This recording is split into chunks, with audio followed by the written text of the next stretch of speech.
अस्सलामुअलैकुम वरहमतुल्लाहि वबरकातुहू औज़ुबिल्लाहि मिनश्शैत्वानिर्रजीम बिस्मिल्लाहिर्रहमानिर्रहीम సూరా 5 అల్ మాయిదా 101 to 120 ఆయాతులు.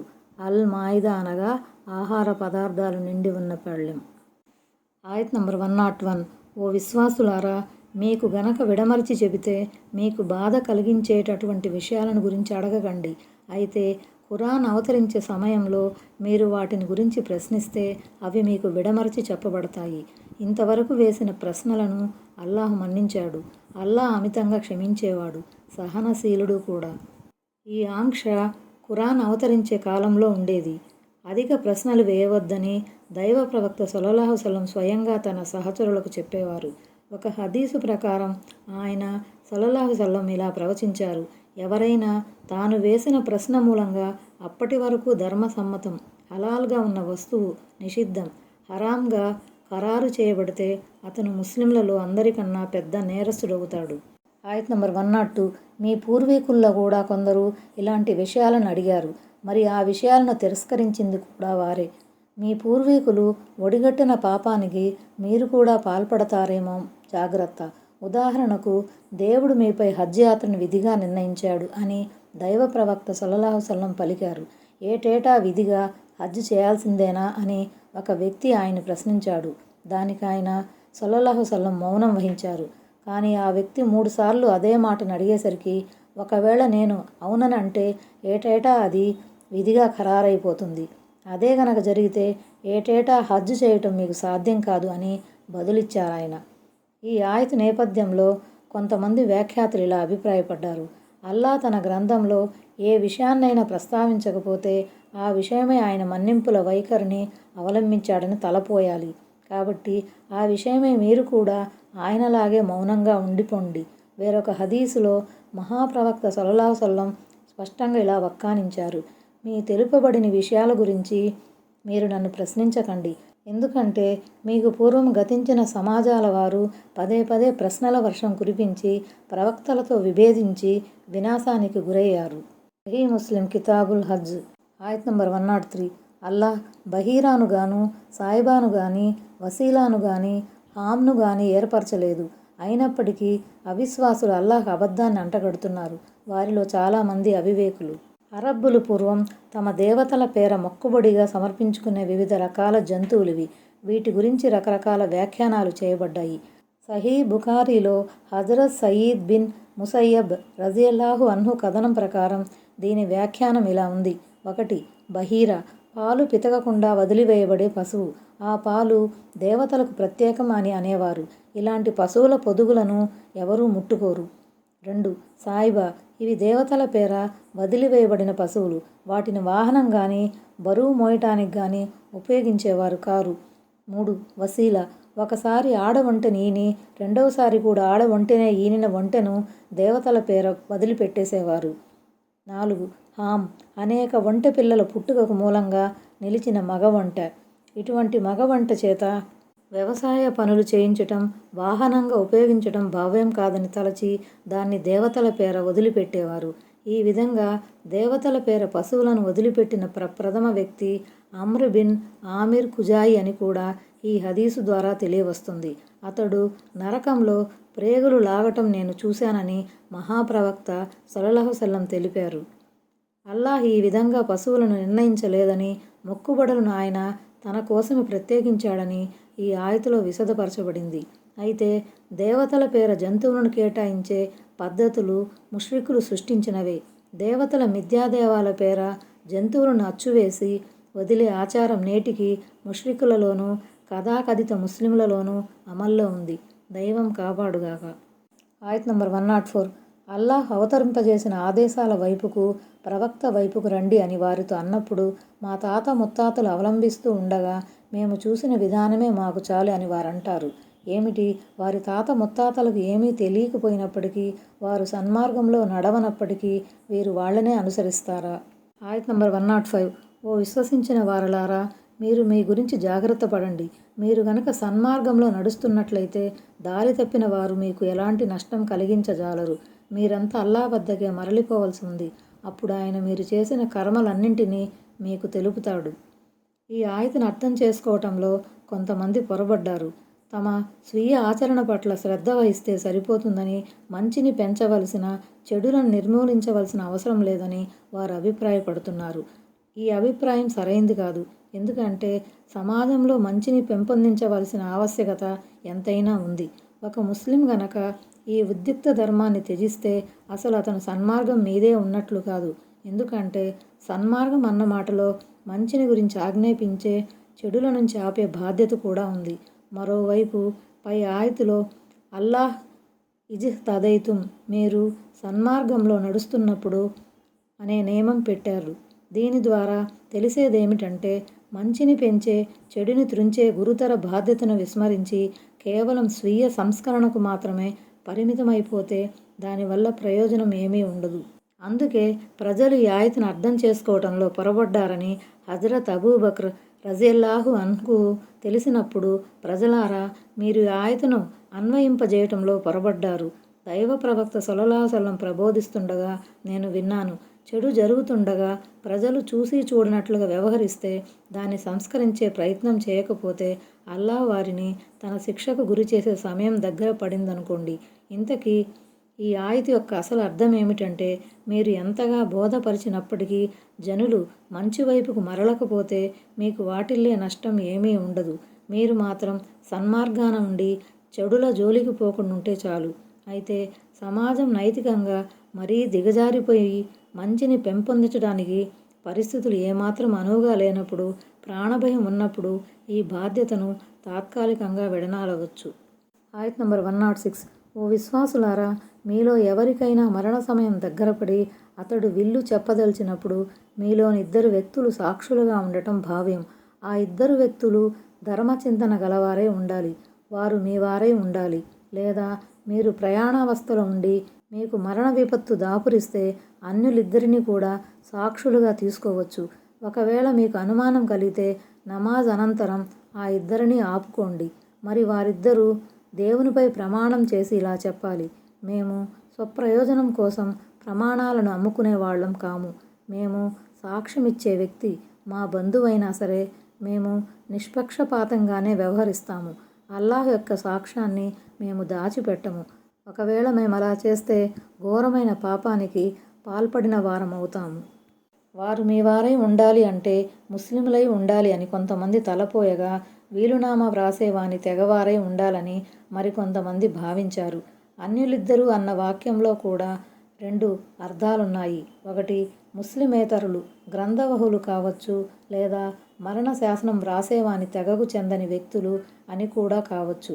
మనిషి ప్రయాణావస్థలో తీవ్రంగా వ్యాధిగ్రస్తుడై బ్రతికి బయటపడే ఆస్కారం లేనప్పుడు న్యాయవంతులైన 2 వ్యక్తులను సాక్షులుగా పెట్టి వీలునామా వ్రాయదలిస్తే వ్రాయవచ్చు. అంటే సాక్షులు మోసానికి పాల్పడినట్లు కానీ, వీలునామాను మార్చినట్లు కానీ మృతుని వారసులకు అనుమానం వస్తే వారు నమాజు చేసిన తర్వాత జనుల సమక్షంలో నిలదీసి వారి నుంచి ప్రమాణం తీసుకోవాలి. మరోవైపు ప్రమాణం చేసేవారు కూడా తాము ఈ వ్యవహారంలో ఎలాంటి ప్రతిఫలం తీసుకోవటం కానీ, లబ్ధిని పొందటం కానీ చేయలేదని చెప్పాలి. ఆయత్ నంబర్ 107. ఆ తరువాత ఆ 2 సాక్షులు ఏదైనా పాపానికి పాల్పడ్డారని తెలిస్తే, ఎవరికి వ్యతిరేకంగానైతే పాపం జరిగిందో వారిలో మృతునికి చాలా దగ్గరి వారైన 2 వ్యక్తులు ముందుకు వచ్చి ఆ 2 స్థానంలో నిలబడి, వారిద్దరి సాక్ష్యం కన్నా మా సాక్ష్యం ఎక్కువ సత్యబద్ధమైనది. ఈ విషయంలో మేము ఎలాంటి అతిక్రమణకు పాల్పడటం లేదు. మేమే గనక అలా చేస్తే పరమ దుర్మార్గులమవుతాము అని అల్లాహ్పై ప్రమాణం చేసి చెప్పాలి.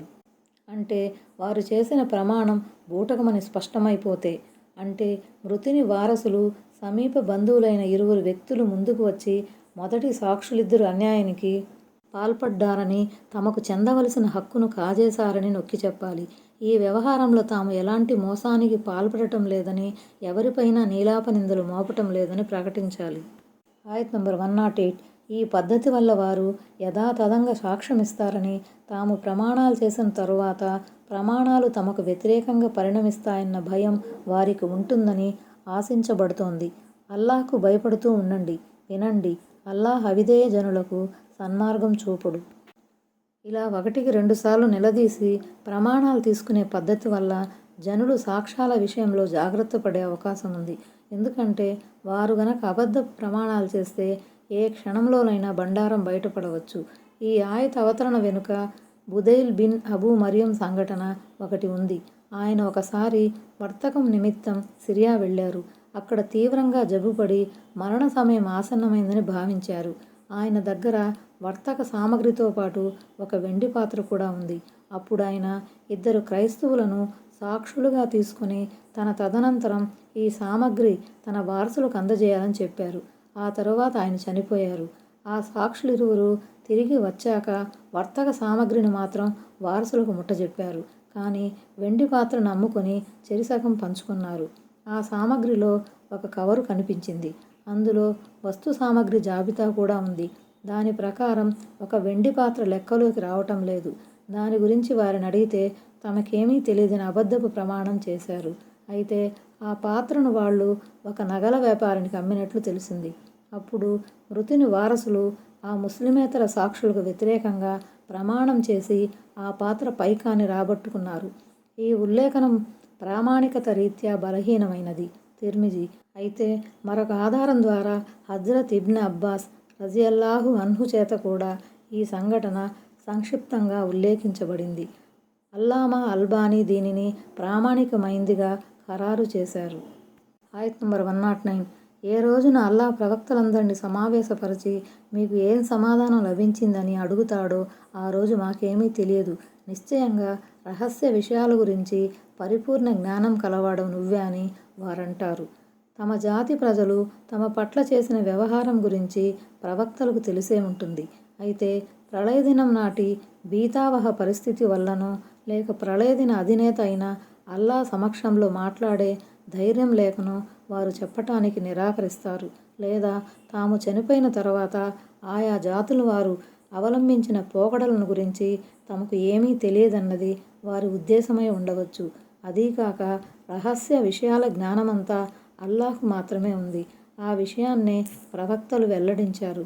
దీన్ని బట్టి బోధపడేదేమిటంటే దైవ ప్రవక్తలకు అగోచర విషయాల జ్ఞానం ఉండదు. కేవలం అల్లా మాత్రమే అగోచర విషయాల జ్ఞాని.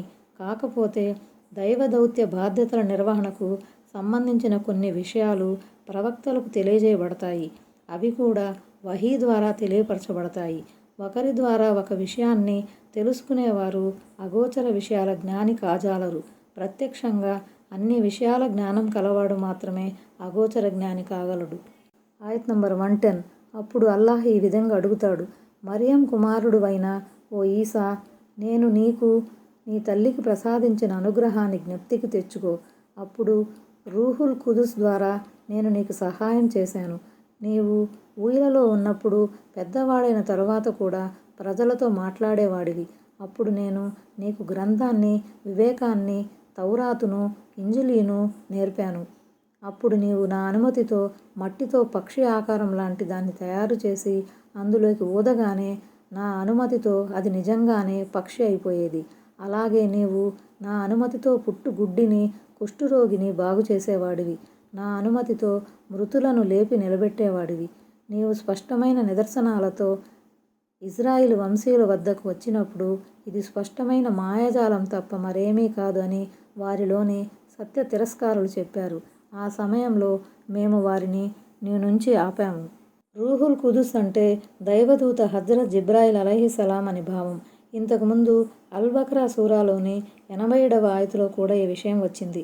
హజ్రత్ మరియం అలైహిస్సలాం పసికందు అయిన ఈసాను ఎత్తుకొని తన జాతి ప్రజల వద్దకు వచ్చినప్పుడు వారు ఆ పసివాణ్ణి చూసి ఆశ్చర్యపోయారు. ఆయన పుట్టుక గురించి ప్రజలు రకరకాల ప్రశ్నల వర్షం కురిపించసాగారు. తల్లడిల్లిన ఆ తల్లి ఆ పసివాని వంక చూడగా పాలు త్రాగే వయసులోని ఆ బాలుడు దైవాజ్ఞతో తన జాతి జనులతో మాట్లాడాడు. పెద్దవాడైన తరువాత కూడా సంభాషించాడు. అంటే ప్రవక్తగా నియుక్తుడైన పిమ్మట దైవ సందేశాన్ని అందజేశాడని అర్థం. ఆలి ఇమ్రాన్ సూరాలోని 48వ ఆయతు క్రింద ఈ వివరణ ఇవ్వబడింది. ఈ మహిమల ప్రస్తావన కూడా ఆలి ఇమ్రాన్ సూరాలోని 49వ ఆయతులో వచ్చింది. ప్రవక్త మాటలను ధిక్కరించేవారు సాధారణంగా అతను చూపే సూచనలను, మహిమలను జాల విద్య అని చెప్పి తేలిగ్గా కొట్టిపారేస్తారు. జాల విద్య తాంత్రిక విద్యలకు సంబంధించినది. దైవ ప్రవక్తలు ఇలాంటి మంత్రతంత్రాల జోలికి అసలు పోరు. పైగా ప్రవక్తల ద్వారా ప్రస్ఫుటమయ్యే మహిమలు సర్వాధికారి అయిన అల్లా శక్తికి ప్రబల తార్కాణంగా ఉంటాయి. ఎందుకంటే ఈ మహిమలు దైవాజ్ఞతోనే ఉనికిలోకి వస్తాయి. వాటి వెనుక దేవుని పరమార్థం ఉంటుంది. ఏ ప్రవక్త అయినా తాను కోరినప్పుడల్లా దైవాజ్ఞతో నిమిత్తం లేకుండా మహిమలను చూపలేడు. అందుకే హజరత్ ఈసా యేసుక్రీస్తు గారి మహిమల ప్రస్తావన వచ్చినప్పుడు అల్లాహ్ 4 సార్లు నా అనుమతితో అని చెప్పాడు. ప్రవక్త ఈసా ఏ మహిమను చూపినా అది తన ఆజ్ఞ మేరకే జరిగిందని అల్లాహ్ స్పష్టం చేశాడు. ఈ కారణంగానే వివిధ మహిమలు చూపమని మక్కాలోని ముష్రిక్కులు అంతిమ దైవ ప్రవక్త ముహమ్మద్ సల్లల్లాహు అలైహి వసల్లంను కోరినప్పుడు ఆయన ఏమన్నారో చూడండి. నా ప్రభువు పరమ పవిత్రుడు, ఆయనకు ఏదీ అసాధ్యం కాదు. ఆయన బలహీనతలన్నింటికీ అతీతుడు. అయితే మహిమలు చూపవలసిన అవసరం నిజంగానే ఉంటే ఎట్టి పరిస్థితుల్లో చూపాలి. ఈ సంగతి ఆయనకే తెలుసు. తదనుగుణంగానే ఆయన నిర్ణయం గైకొంటాడు. నేనైతే మానవ మాత్రుణ్ణి, ప్రవక్తను మాత్రమే. అంటే నా అంతట నేను ఎలాంటి మహిమలు చూపలేను. వివరాలకు బనీ ఇజ్రాయెల్ సూరా 91-93 ఆయతులు చూడండి. మొత్తం మీద చెప్పొచ్చేదేమంటే దైవ ప్రవక్తలు చూపే మహిమలకు మంత్రతంత్రాలతో చేతబడితో ఎలాంటి సంబంధం లేదు. ఒకవేళ సంబంధమే గనక ఉండి ఉంటే మంత్రగాళ్లు ప్రవక్తల మహిమలకు విరుగుడును కూడా కనుగొనేవారు. ప్రపంచంలోనే పేరు మోసిన మంత్రగాళ్లంతా కలిసి కూడా దైవ ప్రవక్త మూసా అలైహిస్సలాం మహిమలకు విరుగుడును ప్రదర్శించలేకపోయారు. పైగా దైవాజ్ఞతో ప్రదర్శించబడిన మహిమలను తాము ఎదుర్కోలేమని తెలియగానే వారు ముస్లింలుగా మారిపోయారు. యూదులు హజరత్ ఈసా యేసుక్రీస్తును చంపటానికి పన్నిన కుట్ర గురించి ఈ వాక్యంలో సూచించడం జరిగింది. అల్లాహ్ వారి బారి నుంచి ఆయన్ని కాపాడుతూ ఆయన్ని ఆకాశంపైకి లేపుకున్నాడు. వివరాలకు ఆలి ఇమ్రాన్ సూరాలోని 54వ ఆయతును చూడండి. ఆయత్ నంబర్ 111. మీరు నన్ను నా ప్రవక్తను విశ్వసించండని నేను హవారీలకు ఆజ్ఞాపించినప్పుడు మేము విశ్వసించాము, మేము పూర్తిగా విధేయులమయ్యాము అన్నదానికి నువ్వు సాక్షిగా ఉండు అని వారన్నారు. హవారీలు అంటే దైవ ప్రవక్త ఈసా అలైహిస్సలాంను విశ్వసించి ఆయనకు మద్దతుగా నిలిచిన అనుయాయులు. వారు మొత్తం 12 మంది అని చెప్పబడుతోంది. ఇక్కడ వహీ అంటే దైవదూత ద్వారా పంపబడిన వహీ కాదు. ఇక్కడ వహీ అంటే భావం దేవుని తరపున కొంతమంది మనసులలో కల్పించబడే సద్బుద్ధి లేక దివ్య సంకేతం. ఇలాంటి సంకేతమే దైవ ప్రవక్త మూసా తల్లిగారికి, దైవ ప్రవక్త ఈసా మాత హజరత్ మరియం గారికి కూడా ఇవ్వబడింది. ఈ సంకేతాన్నే దివ్య ఖురాన్ వహీగా పేర్కొన్నది. ఇక్కడ సంకేతాన్ని వహీగా పేర్కొనడం చూసి కొంతమంది మూసా ప్రవక్త తల్లి మరియు మరియం లిరువిరు స్త్రీ ప్రవక్తలై ఉంటారని, వారి మీదకు కూడా వహీ అవతరిస్తూ ఉండవచ్చని తలపోశారు. కానీ ఇది సరైనది కాదు. ఆయత్ నంబర్ 112. మరియం కుమారుడవైన ఓ ఈసా, నీ ప్రభువు మా కోసం ఆహార పదార్థాలతో నిండిన ఒక పళ్ళ్యాన్ని ఆకాశం నుంచి దింపగలడా అని హవారీలు అడిగిన సందర్భం జ్ఞాపకం చేసుకోదగినది. అప్పుడు ఈసా, మీరే గనక విశ్వాసులైతే అల్లాహ్కు భయపడండి అన్నాడు. అరబ్బీలో మాయిదా అని అనబడింది. మాయిదా అంటే ఆహారంతో కూడుకున్న పాత్ర, పళ్ళెం అని అర్థం. అందుకే వడ్డించిన విస్తరి అన్న భావంలో కూడా దీన్ని తీసుకుంటారు. ఈ సూరా కూడా ఈ పేరుతోనే ఉంది అన్నది గమనార్హ విషయం. దైవ ప్రవక్త ఇబ్రహీం లోగడ ఏ విధంగానైతే మరణానంతర జీవితాన్ని కళ్ళారా చూడాలని అభిలషించారో అదేవిధంగా హవారీలు తమ ఆత్మతృప్తి కోసం ఇలాంటి ఒక పాత్రను ఆకాశం నుంచి దించమని కోరారు. అంటే మీరు ఇలాంటి విపరీతమైన కోరికలు కోరకండి. ఇలాంటి కోరికలు మీ పాలిట పరీక్షగా పరిణమించవచ్చు. మీ కోరిక మేరకు ఒకవేళ ఇలాంటి మహిమ మీకు చూపించబడిన తర్వాత కూడా మీరు విశ్వాసంలో బలహీనులుగా మారితే అది మీ శిక్షకు కారణంగా మారవచ్చు. అందుకే మీరు ఇలాంటి విపరీతమైన డిమాండ్లు చేసి దైవాగ్రహాన్ని కొని తెచ్చుకోకండి. దైవానికి భయపడండి అని హజరత్ ఈసా అలైహిస్సలాం హవారీలకు నచ్చజెప్పారు. ఆయత్ నంబర్ 113. దానికి వారిలా అన్నారు, అందులోని ఆహారాన్ని తినాలని, తద్వారా మా మనసులు సంతృప్తి చెందాలని, నీవు మాకు చెప్పినదంతా సత్యమనే నమ్మకం మాలో మరింత పెరగాలని, మేము సాక్ష్యమిచ్చేవారం కాగలగాలని కోరుకుంటున్నాము. ఆయత్ నంబర్ 114. అప్పుడు మరియం కుమారుడగు ఈసా ఇలా వేడుకున్నాడు, ఓ అల్లాహ్, మా ప్రభు, ఆకాశం నుంచి మాపై ఆహారంతో నిండిన పళ్ళ్యాన్ని దించు. అది మా కొరకు అనగా మాలోని తొలివారు, తుది వారందరికీ సంతోషకరమైన విషయం పండుగ కావాలి. ఇంకా నీ తరపున అది ఒక సూచన కాగలగాలి. నీవు మాకు ఆహారం ప్రసాదించు. నీవందరికన్నా శ్రేష్టమైన ఆహార ప్రదాతవు. ఇస్లామీయ షరీతుల్లో పండుగంటే అర్థం జాతీయ పండుగో స్వాతంత్ర దినోత్సవమో కాదు. అవధులు మీరిన ఆనంద ప్రలాపనలతో నీతి నియమాలకు తిలోదకాలిచ్చి షరియతు ఆదేశాలను కాలరాచి తైతక్కలాడే ఉత్సవం అంతకన్నా కాదు. ఈ రోజుల్లో పర్వదినాన్ని ఈ అర్థంలోనే తీసుకోవటం పరిపాటైపోయింది. కానీ ఆకాశ ధర్మాలలో షరియతులలో అసలు పండుగ అనేది ఒక సామూహిక ఉత్సవం అయి ఉంటుంది. ఆ రోజు ఆ సమాజంలోని సభ్యులంతా కలిసి దేవుడు చేసిన మేళ్లకు గాను కృతజ్ఞతలు తెలుపుకుంటారు. ఆయన గొప్పదనాన్ని, ఔన్నత్యాన్ని చాటి చెప్పే తక్బీర్లు పలుకుతారు.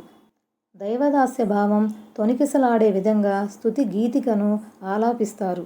దైవ ప్రవక్త ఈసా అలైహిస్సలాం ఆ రోజును పండుగ రోజుగా జరుపుకోవాలని అభిలషించటంలోని పరమార్థం కూడా అదే. కొంతమంది మహానుభావులు ఈ మాయిద పండుగ ఈద్ మాయిదును ఆధారంగా చేసుకొని ఈద్ మీలాద్ కూడా అటువంటి సంతోషదాయక ఘడియేనని భాష్యం చెప్పారు. కానీ అసలు ఈ ఈద్ మాయిద షరియత్ మొహమ్మదీకి సంబంధించినదే కాదు. ఒకవేళ ఇస్లాం గనక దాన్ని కొనసాగించదలిస్తే ఆ మేరకు ప్రకటన చేయబడేది. అదలా ఉంచితే ఆ రోజు పండుగ రోజు కాగలగాలి అన్న అభిలాషను మాత్రమే ప్రవక్త ఈసా వెల్లడించారు. ఒకవేళ పండుగ అన్నా కూడా దాన్ని పై వాక్యాల్లో వివరించినట్టుగానే అర్థం చేసుకోవాలి. కానీ ఈద్ మీలాద్లో ఇటువంటివేమీ లేవు. కనుక బిద్దతీలు జరుపుకునే ఈద్ మీలాద్కు ఇస్లామీయ షరియతులో ఎలాంటి ఆధారం లేదని, అది ధర్మంలో కల్పించబడిన ఓ సరికొత్త పోకడ బిద్అత్ అని ఘంటాపథంగా చెప్పవచ్చు. ఇస్లాంలో రెండు పండుగలున్నాయి. ఒకటి ఈదుల్ ఫితర్, రెండు ఈదుల్ అజ్హా. ఈ రెండు పండుగలు మినహా మరో పండుగ ఏదీ లేదు. ఆయత్ నంబర్ 115. దానికి అల్లాహ్ ఇలా జవాబిచ్చాడు, సరే, ఆ ఆహారాన్ని నేను మీపై అవతరింపజేస్తాను. మరి ఆ తరువాత కూడా మీలో ఎవరైనా అవిశ్వాసానికి పాల్పడితే లోకంలో ఎవరికీ విధించనటువంటి శిక్షను వారికి విధిస్తాను.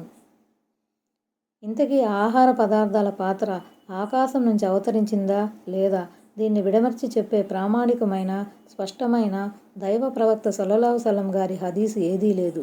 కాకపోతే ఇమాం షౌకానీ, ఇమాం ఇబ్న్ జరీర్ తబ్రీ సహా అధిక సంఖ్యాక విద్వాంసులు ఆ పాత్ర అవతరించిందనే అంటున్నారు. దాన్ని మీపై అవతరింపజేస్తాను అన్న ఖురాన్ వాక్యాన్ని వారు ఆధారంగా తీసుకున్నారు.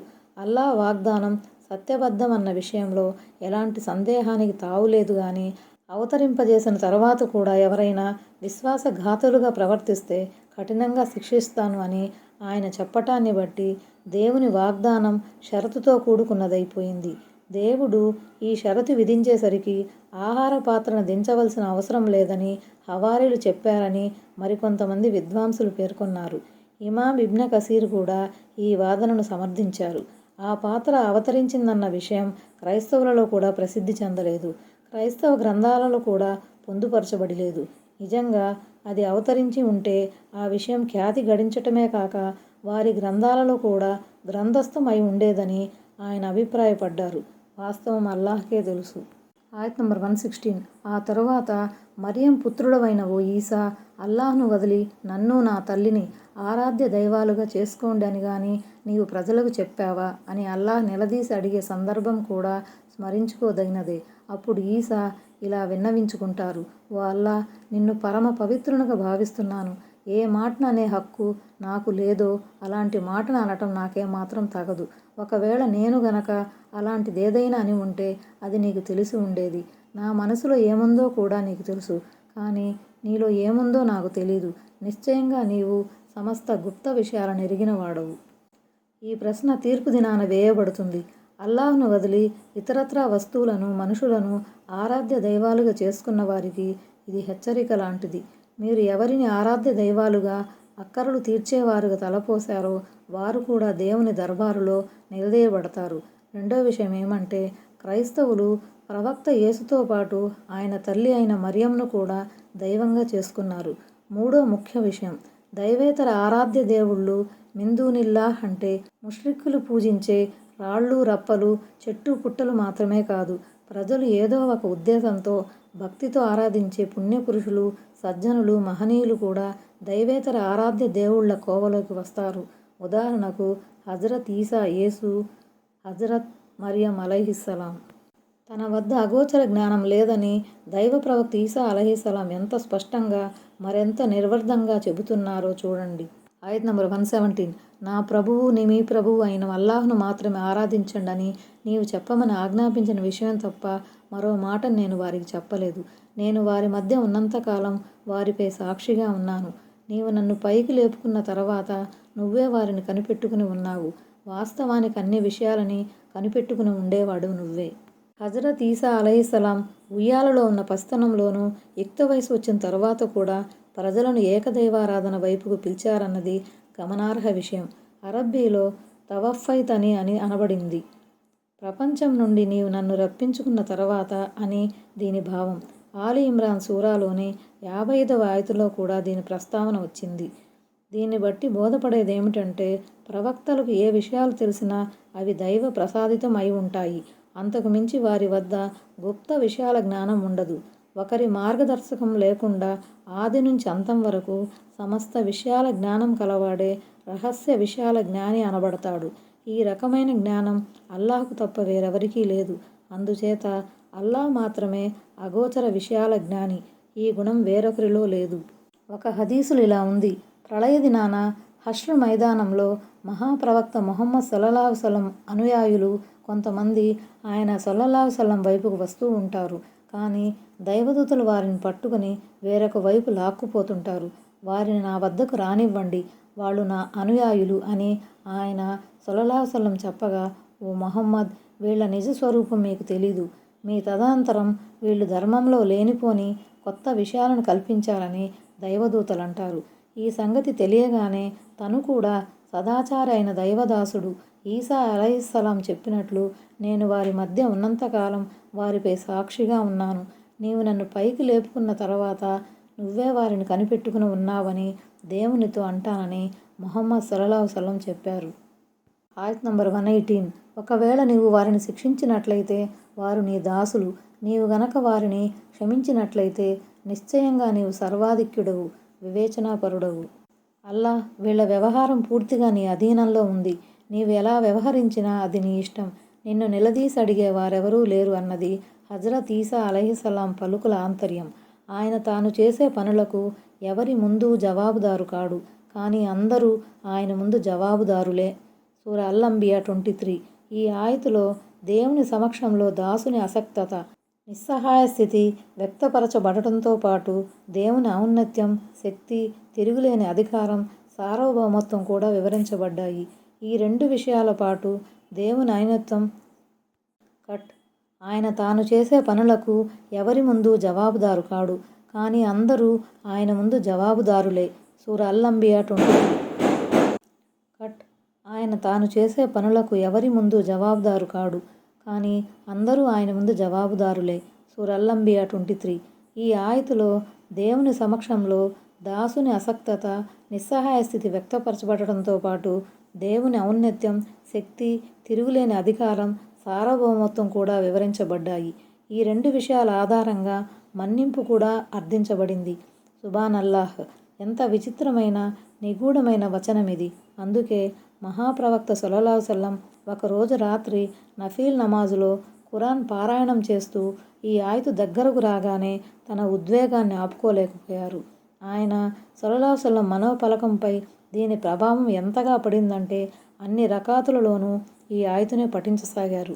ఈ పఠనం తెల్లవారేదాకా సాగింది. ఆయత్ నంబర్ 119. అల్లాహ్ ఈ విధంగా సెలవిస్తాడు. ఈరోజు సత్యవంతులకు వారి సత్యం ప్రయోజనకరం అవుతుంది. క్రింద కాలువలు ప్రవహించే స్వర్గవనాలు వారికి ప్రాప్తిస్తాయి. అందులో వారు కలకాలం ఉంటారు. అల్లాహ్ వారి పట్ల ప్రసన్నుడయ్యాడు. వారు అల్లాహ్ పట్ల సంతుష్టులయ్యారు. వాస్తవానికి గొప్ప సాఫల్యం అంటే ఇదే. ఆ రోజు ఏక దైవారాధకులకు మాత్రమే వారి ఏక దైవారాధన లాభకరం అవుతుందని హజరత్ ఇబ్న్ అబ్బాస్ రజియల్లాహు అన్హు ఈ ఆయతుకు భావార్థం చెప్పారు. అంటే ఆ రోజు బహు దైవారాధకుల క్షమాపణలు స్వీకరించబడవన్నమాట. ఆయత్ నంబర్ 120. ఆకాశాలు, భూమి ఇంకా వాటిలో ఉన్న సమస్త వస్తువుల ఆధిపత్యం అల్లాహ్దే.